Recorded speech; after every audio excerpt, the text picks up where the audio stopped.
All right, hello friends. Today we're going to be reading Too Many Tamales by Gary Soto and Ed Martinez.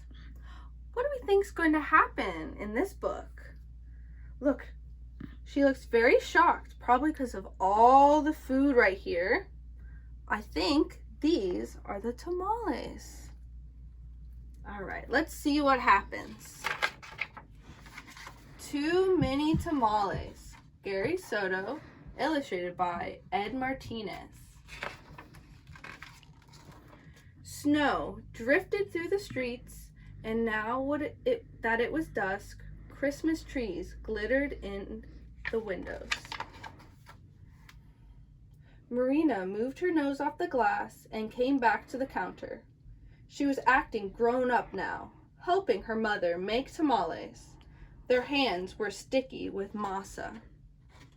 "That's very good," her mother said. Maria happily kneaded the masa. She felt grown up wearing her mother's apron.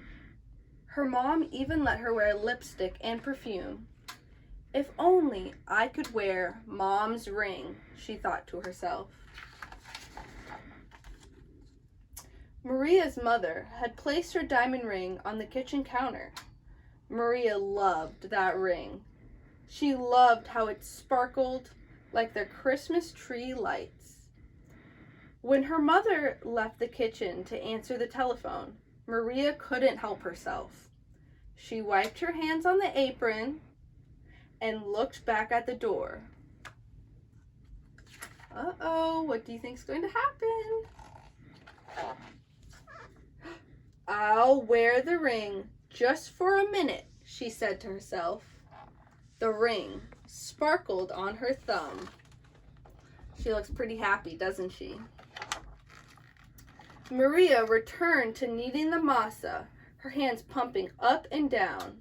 On her thumb, the ring disappeared, then reappeared in the sticky glob of dough. Her mother returned and took the bowl from her. "Go get your father for this part," she said. Then the three of them began to spread the masa onto corn husks. Maria's father helped by plopping a spoonful of meat into the center and folding the husk. He then placed them in a large pot on the stove. They made 24 tamales as the windows grew white with delicious smelling pearls of steam. A few hours later, the family came over with armfuls of bright presents. Her grandparents, her uncle and aunt, and her cousins, Dolores, Teresa, and Danny. Maria kissed everyone hello. Then she grabbed Dolores by the arm and took her upstairs to play, with the other cousins tagging along after them. They cut out pictures from the newspaper, pictures of toys they were hoping were wrapped and sitting underneath the Christmas tree. As Maria was snipping out a picture of a pearl necklace, a shock spread through her whole body. "The ring!" she screamed. Everyone stared at her. "What ring?" Dolores asked.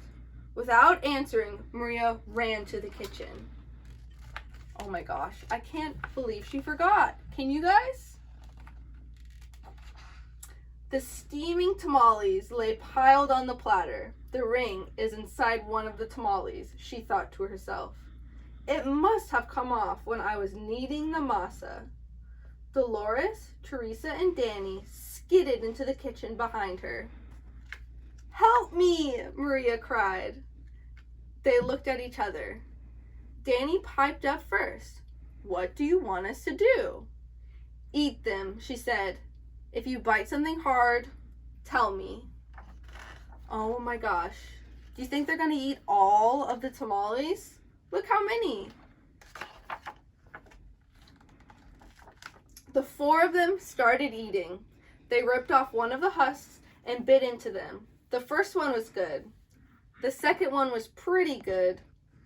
But by the third tamale, they were tired of the taste. "Keep eating," Maria scolded. Corn husks littered the floor. Their stomachs were stretched till they hurt. But the cousins kept eating until only one tamale remained on the plate. Oh my goodness. That's a lot of food. "This must be it," she said. The ring must be in that one. We'll each take a bite. You first, Danny. Danny was the youngest, so he didn't argue. He took a bite. Nothing. Dolores took a bite. Nothing. Teresa took a bite. Still nothing. It was Maria's turn. She took a deep breath and slowly, gently bit into the last mouthful of tamale. Nothing! Oh my goodness. Didn't any of you bite something hard? Maria asked. Danny frowned. I think I swallowed something hard, he said. Swallowed it? Maria cried, her eyes big with worry. She looked inside his mouth. Teresa said, I didn't bite into anything hard, but I think I'm sick, she said. She held her stomach with both hands. Maria didn't dare look into Teresa's mouth. She wanted to throw herself onto the floor and cry. The ring was now in her cousin's throat, or worse, his belly. How in the world could she tell her mother? But I have to, she thought.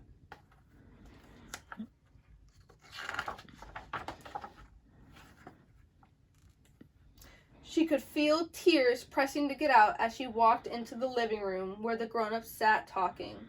They chattered so loudly that Maria didn't know how to interrupt. She finally tugged on her mother's sleeve.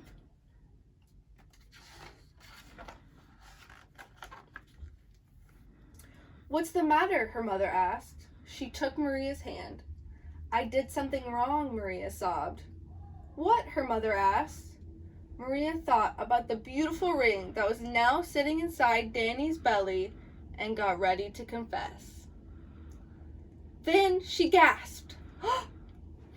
The ring was on her mother's finger, bright as ever. The ring! Maria nearly screamed. Maria's mother scraped off a flake of dried masa. You were playing with it, she said, smiling gently. I wanted to wear it, Maria said, looking down at the rug. Then she told them all about how they'd eaten the tamales. Her mother moved the ring a little on her finger. It winked a silvery light. Maria looked up, and Aunt Rosa winked at her too. Are we all glad that the ring wasn't in her cousin's belly? Yeah. Well, it looks like we all have to cook up another batch of tamales, Rosa said cheerfully. Maria held her full stomach as everyone filled into the kitchen, joking and laughing. At first, she felt like crying, as she needed a great bowl of masa next to Aunt Rosa. As she pumped her hands up and down, a leftover tear from her eyelash fell from her eyelashes into the bowl and just for a second rested on her finger, sparkling like a jewel. Then Rosa nudged her with her elbow and said, Hey, Nina, it's not so bad. Everyone knows that the second batch of tamales always tastes better than the first, right? When Dolores, Teresa, and Danny heard that from the other side of the room, they let out the groan the size of 24 tamales. Then Maria couldn't help herself. She laughed, and pretty soon everyone else was laughing, including her mother. And when Maria put her hands back into the bowl of masa, the leftover tear was all gone. The end.